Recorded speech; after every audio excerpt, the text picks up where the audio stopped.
सल्लल्लाहु अलैका या रसूल अल्लाह वसल्लम अलैका या हबीब अल्लाह।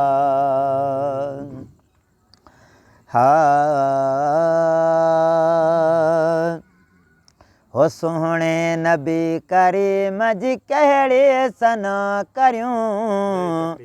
हो मिठड़े नबी करीम जी कहिड़े सना करियूं, मस्तान मलक हूर इन सदैव जिन परियूं, मस्तान मलक हूर इन सदैव जिन परियूं, सोहणे नबी करीम जी कहिड़े सना करियूं, मिठड़े नबी करीम जी कहिड़े सना करियूं, मस्तान मलक हूर इन सदैव जिन परियूं, मस्तान मलक हूर इन सदैव जिन परियूं। हो 1400 साल ऐं के वरह ॿिया बि विया लंघे, हो कंहिंखां मदाह में मज पूरे न थे सघे, 1400 साल ऐं के वरह ॿिया बि विया लंघे, कंहिंखां मदाह में मज पूरे न थे सघे, हुअ ज़ात बेमिसाल आहिनि ज़रियूं ज़रियूं, हुअ ज़ात बेमिसाल आहिनि ज़रियूं, मस्तान मलक हूर इन सदैव जिन परियूं, मस्तान मलक हूर इन सदैव जिन परियूं, सोहणे नबी करीम जी कहिड़े सना करियूं, मिठड़े नबी करीम जी कहिड़ी सना करियूं, मस्तान मलक हूर इन सदैव जिन परियूं, मस्तान मलक हूर इन सदैव जिन परियूं। ओ हर लफ्ज़ जंहिंजे नाम में बेहद लज़ीज़ वा, हर दम इसम हुज़ूर जो हर दिल अज़ीज़ वा, और हर लफ्ज़ जंहिंजे नाम में बेहद लज़ीज़ वा, हर दम इसम हुज़ूर जो हर दिल अज़ीज़ वा,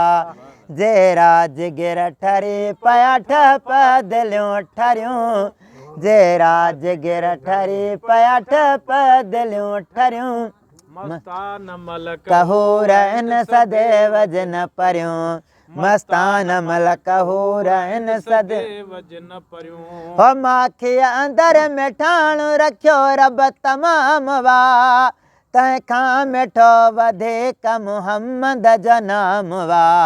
माखी अंदर मिठाणो रखियो रब तमाम वा,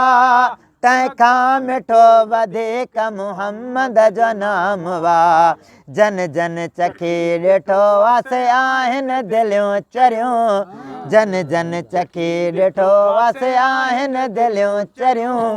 मस्तान मलक हूर इन सदैव जिन परियूं, मस्तान मलक हूर इन सदैव जिन परियूं। हो रब जो हबीब आसो मुंहिंजो हबीब वा,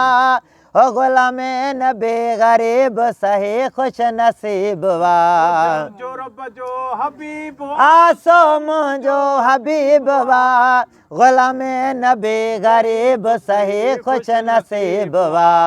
सदके संदसि जहान जूं ॿेड़ियूं बुॾल तरियूं, सदके संदसि जहान जूं ॿेड़ियूं बुॾल तरियूं,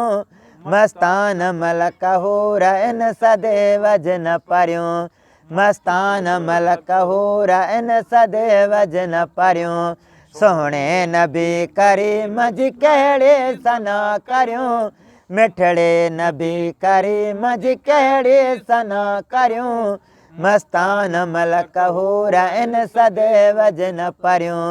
मस्तान मलक हूर इन सदैव जिन परियूं।